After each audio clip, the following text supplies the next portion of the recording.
بسم اللہ الرحمن الرحیم۔ رتن ٹاٹا جو ہندوستان کی ایک مالدار ترین شخصیت اور مشہور تاجر، انسانیت اور خدمت خلق کے نام سے اپنا مقام اور اپنا نام پیدا کرنے والے، آج دنیا سے رخصت ہو گئے۔ ٹاٹا خاندان کے وہ چیئرمین تھے۔ محترم رتن ٹاٹا 86 برس کی عمر میں بمبئی میں انتقال کر گئے۔ بمبئی میں پیدا بھی ہوئے تھے، 28 دسمبر 1937 میں پیدا ہوئے تھے۔ ٹاٹا انڈسٹریز کے وہ صدر رہ چکے تھے۔ پدم بھوشن ایوارڈ بھی انہیں ملا تھا۔ ان کے انتقال پر ملک کی نامور شخصیات اپنے گہرے دکھ کا اظہار کر رہے ہیں، تعزیتی پیغامات لوگ پیش کر رہے ہیں۔ ان کے انتقال پر غریب لوگ بھی ماتم کر رہے ہیں۔ وہ غریب پرور بھی تھے۔ تعلیم اور صنعت اور طبی خدمات میں ان کا بڑا نام ہے۔ یہ ٹاٹا کینسر اسپتال یہ انہی ٹاٹا گروپ کا ہی تو ہے، اور انہوں نے بیکار لوگوں کو کار فراہم کرنے کے لیے ایک سستی کار نکالی تھی ٹاٹا نینو کے نام سے، دنیا کی سب سے سستی کار۔ تو کتنے لوگ گاڑی والے بن گئے، اور غریبوں کے علاج کے لیے انہوں کی بڑی خدمات ہیں۔ بہرحال ہندوستان بھارت کے لیے یقیناً یہ بڑے خسارے اور نقصان کی بات ہے کہ ایک اچھا آدمی دنیا سے رخصت ہو گیا۔ ان کے انتقال پر جہاں اور تعزیتی پیغامات وغیرہ پیش کیے جا رہے ہیں، کچھ اسلامی نقطۂ نظر سے بھی کچھ لوگوں نے سوالات پوچھے ہیں۔ مولانا واصف صاحب کانپوری ہیں، انہوں نے ایک سوال نامہ بھیجا، اس میں کہا کہ چند چیزیں کچھ لوگوں نے پوچھی ہیں تو ان کو ویڈیو کی شکل میں پیش کر دیا جائے۔ ایک سوال یہ پوچھا گیا ہے کہ کیا کسی غیر مسلم کے انتقال پر انا للہ و انا الیہ راجعون پڑھا جا سکتا ہے، پھر اس کے لیے دعائے مغفرت کی جا سکتی ہے؟ دوسرا سوال یہ پوچھا ہے کیا غیر مسلموں کے اچھے اعمال کا اجر اللہ کے نزدیک ہے؟ تیسرا سوال کیا اسلام میں صدقہ خیرات غیر مسلموں کو بھی دیا جا سکتا ہے؟ اور چوتھا سوال یہ کہ مشہور غیر مسلم شخصیات کے انتقال پر وقت کے مسلمانوں کا رد عمل کیا ہونا چاہیے؟ اور آخری سوال ان کا ہے کیا اسلام میں انسانیت کی خدمت صرف مسلمانوں تک محدود ہے، یعنی محدود رکھنے کے لیے کہا گیا ہے کیا؟ اب ہم اختصار کے ساتھ، بہت ہی اختصار کے ساتھ جوابات دینے کی کوشش کر رہے ہیں۔ پہلا سوال جو تھا کہ کیا کسی غیر مسلم کے انتقال پر انا للہ پڑھنا یا دعائے مغفرت کرنا؟ جواب یہ ہے دنیا سے کسی بھی اچھے انسان کے اٹھ جانے سے جو انسانیت کو نقصان ہوتا ہے، دنیاوی نقطۂ نظر سے دنیاوی نقصان ہوتا ہے، اس کے پیش نظر انا للہ و انا الیہ راجعون پڑھنے میں کوئی حرج نہیں ہے۔ اس کے علاوہ انا للہ کے جو لفظی معنی ہیں، انا للہ کہ ہم سب اللہ ہی کے ہیں، و انا الیہ راجعون اللہ ہی کی طرف سب کو لوٹ کر جانا ہے، تو اس کا دھیان رکھ کر کے بھی کسی کے انتقال پر بھی پڑھا جا سکتا ہے۔ بعض لوگ جو یہ مشہور کیے ہوئے ہیں کہ کسی کافر کے انتقال پر، کسی غیر مسلم کے انتقال پر فی ناری جہنمہ پڑھنا چاہیے، یہ غلط مشہور ہے۔ ہاں کوئی موذی کافر تھا، کوئی موذی غیر مسلم تھا، اس سے لوگوں کو اذیت تھی، وہ انسانیت کا ہمدرد نہیں تھا، اس کے پڑھنے پر بھی نہیں پڑھنے کی ضرورت ہے، لیکن کوئی پڑھ سکتا ہے۔ اسی طرح دعائے مغفرت کا معاملہ یہ ایمان کی شرط کے ساتھ ہوتا ہے، اس لیے کہ اللہ تعالیٰ کی طرف سے اعلان ہو چکا ہے ان اللہ لا یغفر ان یشرک بہ ویغفر ما دون ذلک لمن یشاء۔ اس بنا پر جو ہے دعائے مغفرت حضرت ابراہیم علیہ السلام نے اپنے والد آزر کے لیے دعا مغفرت کرنا چاہیے، اللہ کی طرف سے انہیں منع کر دیا گیا۔ تو بہرحال یہ دعائے مغفرت یہ خاص ہے ایمان والوں کے ساتھ، اور انا للہ پڑھنا یہ حالات کے تحت مسلمانوں کے علاوہ غیر مسلم کے لیے بھی پڑھنا صحیح ہے۔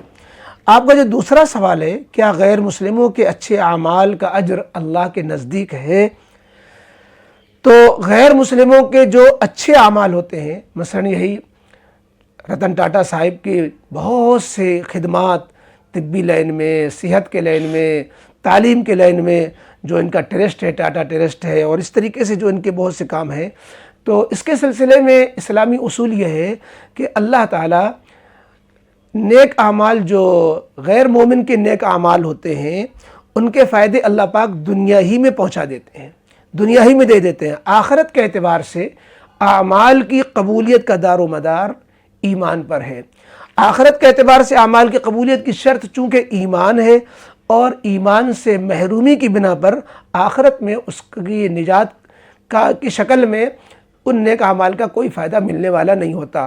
ہاں یہ فائدہ ضرور ہو سکتا ہے کہ اس کے عذاب میں، جو کفر و شرک کا عذاب ہوتا ہے، اس میں کچھ تخفیف ہو جائے، جیسے ابو طالب کے واقعے میں آتا ہے کہ وہ اسلام کے لیے بڑے ہمدرد تھے، انسانیت کے بھی بڑے ہمدرد تھے، لیکن حدیث پاک میں آتا ہے کہ عذاب میں ان کو بھی بھگتنا پڑے گا۔ ہاں یہ کہ عذاب میں کچھ ہلکا پن ہوگا، تو یہ فائدہ ہو سکتا ہے، لیکن بہرحال چونکہ اعمال کی قبولیت آخرت کے اعتبار سے ایمان پر منحصر ہے، اور ایمان نہ ہونے کی وجہ سے اعمال کا فائدہ آخرت میں نجات کی شکل میں ظاہر نہیں ہوگا۔ تیسرا سوال، کیا اسلام میں صدقہ خیرات غیر مسلموں کو دی جا سکتی ہے؟ جواب یہ ہے کہ زکوٰۃ واجبہ اور واجب صدقات، زکوٰۃ اور واجب صدقات کے علاوہ جتنی بھی خیر خیرات، امداد اور جو ہے لوگوں کی، غریبوں کی مدد ہے، تمام طرح کے صدقات و خیرات کے ذریعے سے غیر مسلموں کو بھی فائدہ پہنچانا چاہیے، اس کا حکم ہے۔ باقاعدہ تیسرے پارے میں باقاعدہ ایک آیت اسی بنا پر نازل ہوئی کہ بعض صحابہ نے اس کا جب یہ کیا کہ ہم اپنی صدقات جو ہے غیروں کو کیوں دیں، تو اللہ تعالیٰ کی طرف سے کہا گیا تمہارا جو مقصد ہے اللہ کو راضی کرنا، تو اللہ اس طرح بھی راضی ہوگا کہ تم اپنی صدقات سب کو دو، غیر مسلموں کو بھی دو، اس میں تفریق نہ کرو۔ تو غریبوں کی مدد کرنے میں اسلام نے کوئی تفریق نہیں کی ہے، چونکہ وَمَا تُنْفِقُوا مِنْ خَيْرٍ يُوَفَّ إِلَيْكُمْ وَأَنْتُمْ لَا تُظْلَمُونَ فرمایا گیا۔ آپ کا جو چوتھا سوال کہ مشہور غیر مسلم شخصیات کے انتقال کے وقت مسلمانوں کا رد عمل کیسا ہونا چاہیے، تو سوال واضح نہیں ہے۔ بظاہر یہ ہے کہ دنیا کے اندر جیسے ہم ان کی کاموں کی تعریف کرتے ہیں، سراہتے ہیں، خراج عقیدت پیش کرتے ہیں، ایسے ہی دنیا سے جانے کے بعد بھی ہم ان کے اچھے کاموں کا تذکرہ بھی کریں گے، ان کے جانے کا صدمے کا بھی اظہار کریں گے، اور ان کے گھر والوں سے تعزیت بھی پیش کریں گے، ان کے گھر والوں کے تسلی کی کلمات بھی کہے جائیں گے۔ البتہ بس یہ ہے کہ ان کی جو آخری رسومات ادا کی جاتی ہیں غیر مسلم شخصیات کی، تو مذہبی رسوم میں جو ان کی مذہب سے جڑی ہوئی رسومات ہے، مثلا ان کو انتم سنسکار میں جو ہے ان کو گھاٹ پہ لے جا کر کے ان کو چتا پہ آگ لگائی جاتی ہے۔ ظاہر ہے کہ وہاں پر ایک مسلمان کے لیے جانا مذہبی اعتبار سے جو شناخت اسلام نے قائم کی ہے، وہ شناخت باقی رکھنے کے لیے اس سے روکا گیا ہے کہ تم ان کے کسی مذہبی امور میں شرکت نہ کرو، وہ اپنے مذہبی امور کو باقی رکھنے کی کوشش کریں، آپ اپنے مذہب پر باقی رکھنے کو، اس میں کوئی حرج کی بات نہیں ہے۔ بہرحال تو یہ، اور پانچواں آپ کا جو سوال تھا آخری، کیا اسلام میں انسانیت کی خدمت صرف مسلمانوں تک محدود ہے؟ یہ جواب تو نمبر 3 پہ آ چکا ہے کہ ایسا نہیں ہے کہ غیر مسلموں سے مسلمانوں تک انسانیت، بلکہ حدیث میں تو بلا تفریق لوگوں کی خدمت کرنے کا حکم دیا گیا ہے۔ اللہ کے نبی علیہ الصلوۃ والسلام کی مشہور حدیث ہے، الخلق عیال اللہ فاحب الخلق الی اللہ من احسن الی عیالی، کہ ساری مخلوق، سارے انسان ہے تو اللہ ہی کی کنبہ، اللہ ہی کی مخلوق، اللہ ہی کے پیدا کیے ہوئے، لہذا تم اللہ کی مخلوق سے ہمدردی کرو مہربانی تم اہل زمین پر، خدا مہرباں ہوگا عرش بری پر، لہذا بغیر کسی تفریق کے۔ چنانچہ یہ جو ہماری تنظیم جو ہے جمعیت علماء ہے یا اور جو ہے وہ کبھی تفریق نہیں کرتے۔ سیلاب آ جاتا ہے یا کہیں کوئی اور آفت آ جاتی ہے، کوئی اور جو ہے حادثہ پیش آ جاتا ہے، زلزلہ آ جاتا ہے، تو ہم جس طریقے سے مسلمانوں کی ریلیف کا کام کرتے ہیں، غیر مسلموں کی بھی ریلیف کا کام کرتے ہیں۔ اسلام نے بھی فرق نہیں سکھایا، بلکہ اسلام تو فرق مٹانے کے لیے آیا ہے۔